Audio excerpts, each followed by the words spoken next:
आप देख रहे हैं भारत प्लस देश की बात। महाराज जी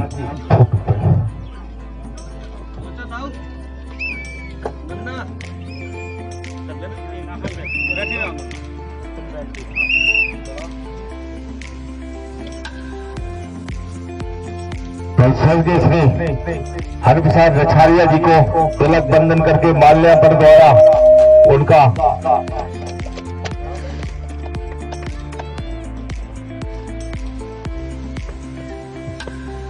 लाइव प्रसारण भारत प्लस चैनल जो है उसको यूट्यूब पर आप सर्च करें, लाइक करें, शेयर करें। लगातार हमारे दीपक जैन साहब के द्वारा आप लोगों को यह विशेष व्यवस्था दी जा रही है। अब मैं आग्रह करूंगा भाई कैप्टन पुष्पेंद्र सिंह से कि वो आए और मुख्य अतिथि महोदय माननीय श्री दुबे जी का माल्यार्पण द्वारा स्वागत करें। वाइस कैप्टन अंकित दुबे तक अगर हमारी आवाज जब तक अंकित आ रहे हैं तब तक भरत चतुर्वेदी से भी आग्रह करूंगा कि वो आए और माननीय श्री अनंतराम अवस्थी जी का माल्यार्पण द्वारा स्वागत करें। मैं कमलेश पारे जी को भी आवाज देना चाहूँ और वरिष्ठ कांग्रेस समता प्रसाद विश्वकर्मा जी का स्वागत करें। अब बैकग्राउंड में दोनों अपने अपने हो जाए, सभी में आग्रह करना चाहिए।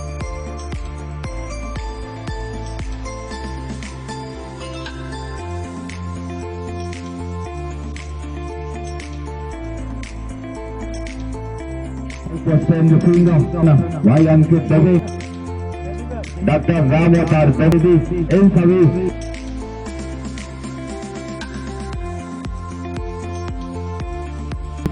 तालियों से भराए चारों मुख्य कार्यक्रम चलता हुआ लगातार कदम बंदर अभिनंदन किया मुख्य अतिथि में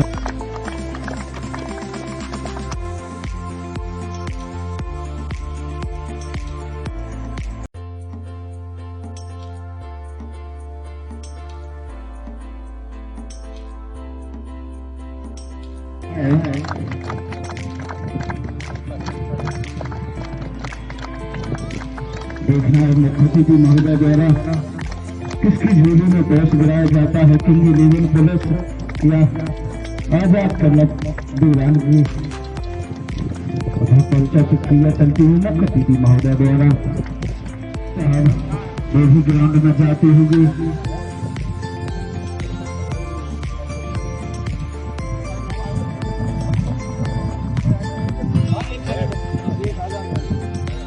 टॉस उछाल दिया गया है, अब हो चुका है। उधर थोड़ा सा लाइन आउट हो जाए, थोड़ा सा लास्ट रन हो जाए।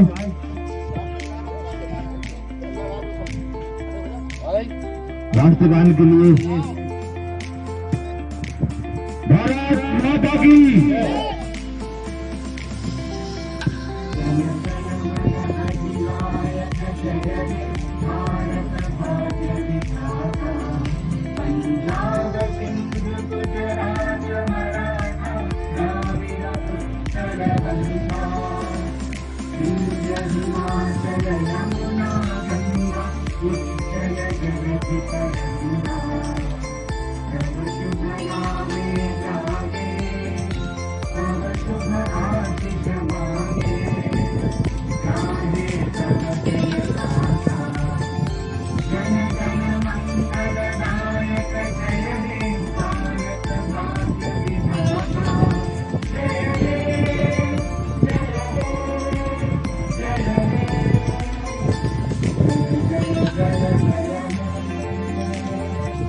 भारत माता की जय।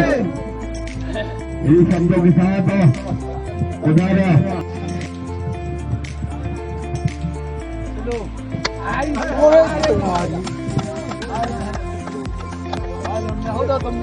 भाई सुनील विश्वकर्मा के पास अगर हमारी आवाज पहुंच रही है तो भाई सुनील विश्वकर्मा जी सुरेंद्र सिंह दोनों ही दर्शकों को बताना चाहूंगा, लगातार विगत 15-20 सालों से चलता हुआ नए साल के आगमन पर मकर संक्रांति के शुभ अवसर पर क्रिकेट टूर्नामेंट का आयोजन किया गया है। स्वर्गीय श्री पंडित हरप्रसाद रेछारिया जी स्मृति क्रिकेट अध्यक्ष माननीय श्री हरिओम अगरबत्ती जी, टूर्नामेंट समिति के सभी गणमान्य व्यक्ति जो इस टूर्नामेंट में अपना भरपूर तन मन धन अर्पण किए हुए हैं, मैं उनका एक बार पुनः बड़ी श्रद्धा के साथ नाम लेना। जिनको सफलता की जरूरत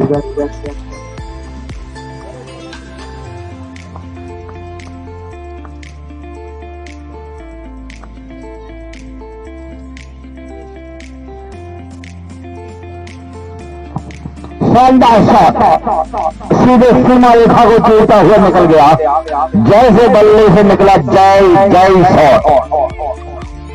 कोई खिलाड़ी मौजूद नहीं पॉइंट पर, सीमा रेखा से बाहर अंपायर के सारी की प्रतिज्ञा 6 रन।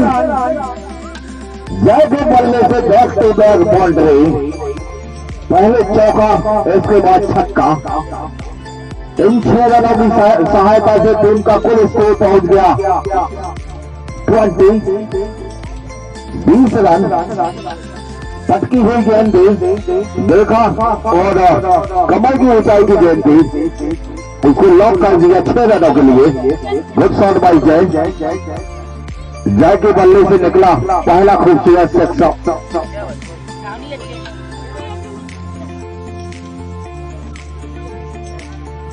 इस बार अच्छी गेंद थी, उसने अच्छा ड्राइव किया है, कलाइयों के सहारे गेंद को मोड़ा है, लेकिन इस बार तिवारी मौजूद, एक ही रन से संतुष्ट होना पड़ेगा क्योंकि काफी तेज और सटीक थ्रो आता है अतुल तिवारी का। 1 रन के साथ टीम का स्कोर 21 विदाउट नो लॉस। पहले विकेट का इंतजार आजाद क्रिकेट क्लब को उजारा पहले विकेट का इंतजार पूरे जोड़ान क्रिकेट क्लब को।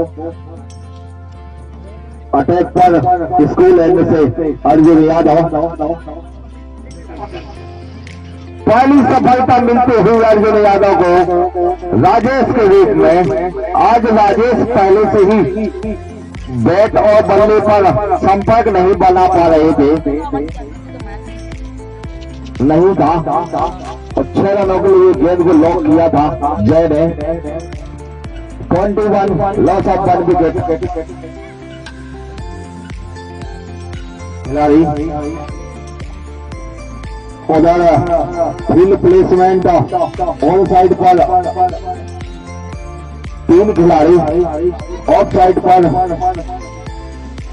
5 खिलाड़ी खड़े किए गए हैं। पुनः अतुल तिवारी को पॉइंट पर खड़े हैं पुष्पेंद्र सिंह।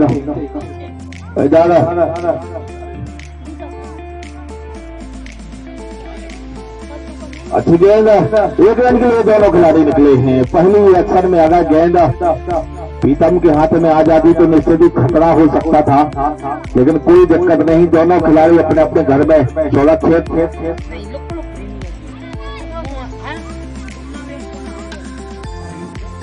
लल्लू तिवारी, अतुल तिवारी दोनों एक ऐसे खिलाड़ी जिन्हें भूल पाना मुश्किल ही नहीं, नामुमकिन था होता है। बहुत ही शानदार क्रिकेट खेलते हैं लल्लू एंड अतुल तिवारी।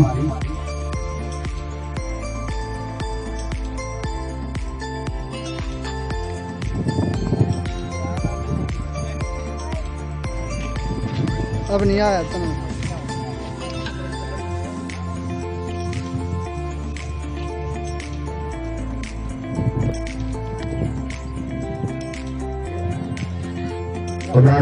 रन नहीं मिलेगा, काफी तेज चल रहा था, बैटिंग जरूर की गई है। जय जय के माध्यम से, लेकिन रुका हुआ इसको 27।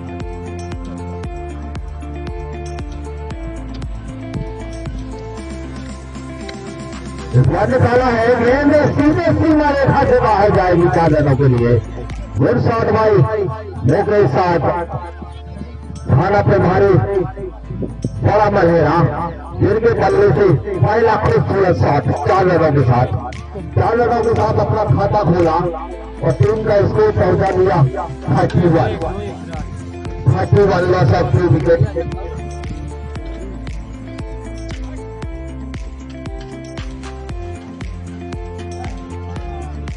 ड्राइव करना चाहते थे ऑन साइड पर, गेंद गिरने के बाद हल्का सा अंदर आई, जिस वजह से बैट पे ना आकर के पेट से टकराने के बाद नजदीक में खड़े आसिफ जिंदुआ ने गेंद को बेदल किया।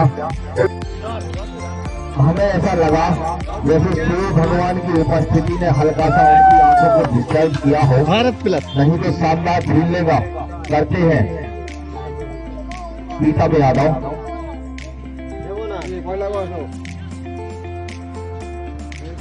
पुनः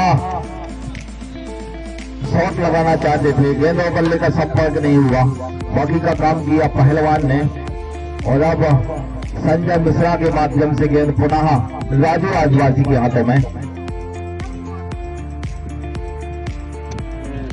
सामने ही प्लेसमेंट दिखाया, लेकिन संजय मिश्रा काफी तेज, अपने बड़े हुए कदम वापस से खींचने पड़े उधर मुकेश को की तरह। बिल्कुल उन्हें हल्का सा हाथों का उनकी केवल उलटा से टकराने के बाद भी गेंद रुक गई, बहुत बड़ी बात है।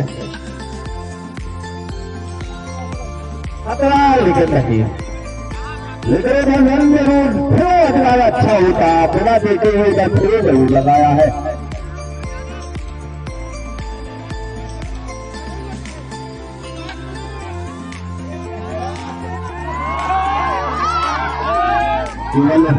कोई दिक्कत नहीं है।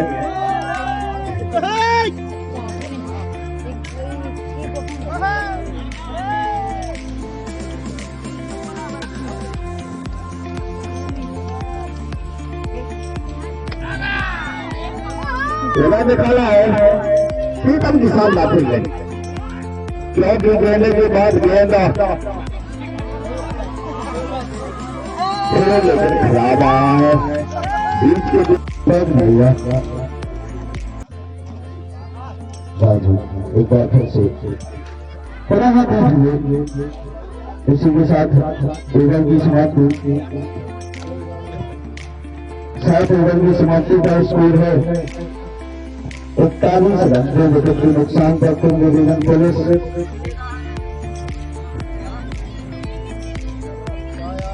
क्रिकेट टूर्नामेंट का यह सेकंड सेमीफाइनल मुकाबला किंग पुलिस 11 एवं आजाद क्रिकेट क्लब देवान के बीच खेला गया। पहले टॉस जीतकर किंग पुलिस 11 ने बल्लेबाजी का निर्णय करते हुए निर्धारित 16 ओवर में 89 रन का लक्ष्य जीत के लिए दिया। यह मुकाबला अपने आप में एक बहुत ही रोमांचक मुकाबला होगा, क्योंकि पुलिस 11 जिस तरह से उन्होंने बल्लेबाजी की है, मुझे लगता है कि यदि बल्लेबाजी शायद कम कर पाए हो तो वो फील्डिंग में अपना करिश्मा जरूर दिखाएंगे। और आजाद क्रिकेट क्लब भी चाहेगा कि जिस तरह से हो सेकंड सेमीफाइनल हम अपनी झोली में लेकर के फाइनल में प्रवेश करें। मैं इस क्रिकेट टूर्नामेंट के संचालक डॉक्टर रामोदर दुबे जी से पूछना चाहूंगा कि इस सेकंड इनिंग्स में आपको कैसा लगता है कि यह निर्णायक मैच किसकी झोली में जाएगा? धन्यवाद भाई जैन साहब। जैसा कि आप सबको विदित है कि ग्राम देवरान स्थित जो जलेश्वर स्टेडियम है, ये रनों के लिए काफी तेज तादाद पिच इस क्षेत्र में सबसे अच्छी पिच कहा जाता है। और आज मुझे जैसे एक उम्मीद थी कि किंग 11 पुलिस इस सेमीफाइनल मुकाबले में आजाद क्रिकेट क्लब देवरान को एक पहाड़ जैसा स्कोर चेज करने के लिए देगी, लेकिन उसमें शायद वो असफल रहे। और इस पिच पे 100 रनों का जो लक्ष्य है वो एक सम्मानजनक लक्ष्य होता है।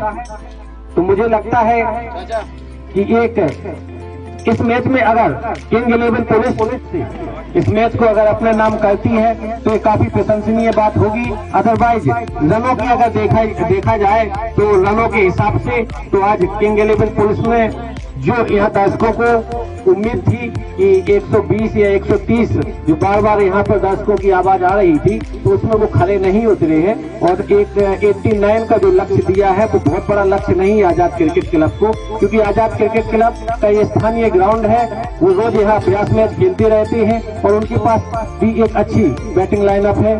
अच्छे उनके पास जो बड़े बड़े हिट लगाने के लिए एक ऐसे बल्लेबाज भी है कि वो कभी भी मैच का रुख किसी भी ओर कर सकते हैं। तो आजाद क्रिकेट क्लब को इस मैच को जीतने के लिए मुझे नहीं लगता है कि बहुत बड़ी समस्या होगी, लेकिन ये क्रिकेट निश्चितताओं का गेम है तो इसमें कुछ कहना भी पॉसिबल नहीं है। भाई जनता जो आजाद क्रिकेट क्लब की तरफ से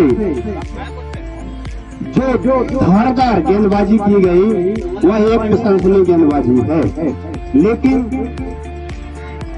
किंग पुलिस 11 की तरफ से जिस बैटिंग का हमारे लिए इंतजार था वह बैटिंग हमारे लिए, हम दर्शकों के लिए जरूर मायूस की है कि उन्होंने एक सम्मानजनक स्कोर तक नहीं पहुंचा पाए इस मुकाम को। तो मैं पूछना चाहूंगा कि यहाँ पर किस वजह से इन्होंने 3 अंकों में इस टारगेट को चेस नहीं कर पाए। बहुत अच्छा क्वेश्चन किया है बड़े भाई श्री दिनेश जैन साहब जी। मैं आपको बता दूं कि जो किंग 11 पुलिस है वो एक काफी अच्छी टीम है, क्योंकि पिछले बार पंडित स्वर्गीय हरप्रसाद आचार्य स्मृति क्रिकेट टूर्नामेंट में वो है एक विनर टीम रही थी। और इसी टीम में यही कैप्टन जो थाना बड़ा मलहरा से पधारे इस किंग 11 के जो कैप्टनी कर रहे हैं श्रीमान मुकेश साख साहब, और इनके नेतृत्व में इस टीम ने पिछले साल में इस टूर्नामेंट की वो विनर के रूप में रही थी। तो अभी भी ये कह पाना बहुत मुश्किल होगा कि क्या आजाद क्रिकेट यहाँ से एक तरफा मैच होगा, क्योंकि किंग 11 पुलिस के पास अच्छी धारदार बॉल है और उनके पास क्योंकि वो पुलिस ही है तो क्षेत्र रक्षण जब उनका संरक्षण इतना बढ़िया होता है तो क्षेत्र रक्षण भी उनका बहुत अच्छा होगा, ऐसी उम्मीद हमें है। आप देख रहे हैं भारत प्लस, देश की बात।